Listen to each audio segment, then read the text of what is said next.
You're a diehard, from what I've been told, UFC fan, right? You're locked into the UFC world right now? I'm a fan of look, I love football. Mm-hmm. Love to watch football. What's your team in football? Well, right now it's the Rams again. Okay, yeah. I hated them for a while because they left town. Mm-hmm. I used to be a fan after that of the Raiders. Mm-hmm. Hated them when they left town. And when the Rams came back, I said, to hell with you. And then now I'm slowly becoming a big fan of them. Because you're And pretty good. I love their coach, McVay.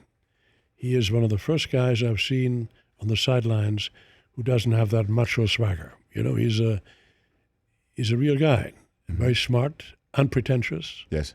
You can see his wheels turning. He's a very smart guy. And I now am becoming a fan of the Rams again. Well, that's good. I remember Merlin Olsen, Rosie Greer, Deacon Jones, Lamar Lundy. The Fearsome Foursome. Well, that's, by the way, also some good actors in there, too, right? I think Merlin Olsen. Rosie Greer's appeared on some things. Deacon Jones would appear on occasion on some things. Fearsome Foursome. That's how long I've been a fan of the Rams. For sure. In the 60s. And they come back around. The first game I saw in the old Coliseum against the Vikings in 1963 or somewhere around then. And I hadn't seen football before. I'd come from Germany in 1959. And I thought, wow, what a game. That's right. I would have loved to have played the game, to be honest with you. Would have loved it. Just hitting and all that. Just hit some people, right. So, but you are a fan. Is there any specific fighter, UFC fighter, that you're Well, I have to to? say, arguably the best ever is Bones Jones, John Bones Jones, who just fought against Smith. Yes.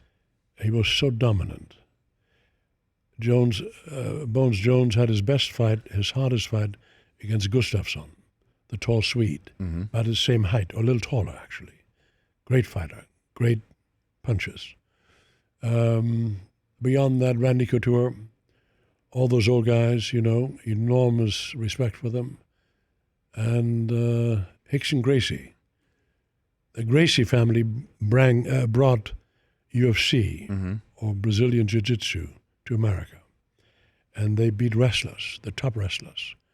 They beat the top boxers.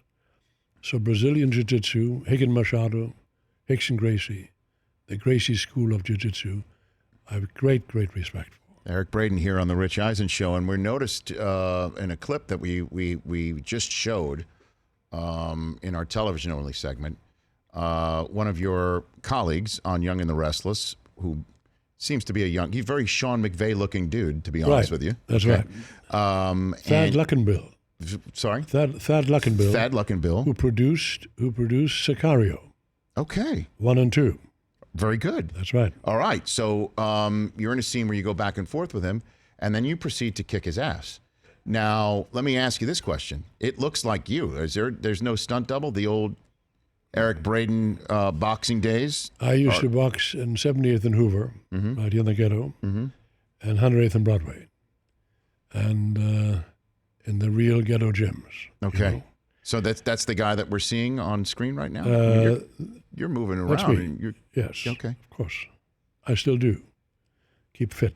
Okay. Every morning I do 100 straights, 100 hooks, and 100 uppercuts, just to wake up. I drink coffee. Wow. I'm a little older than you are. You know, but you got to keep it up. Never give up.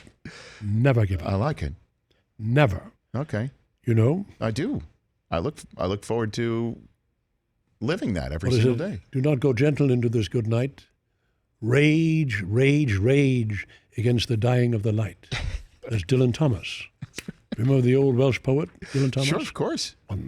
The Rich Eisen Show, weekdays at noon Eastern on Audience.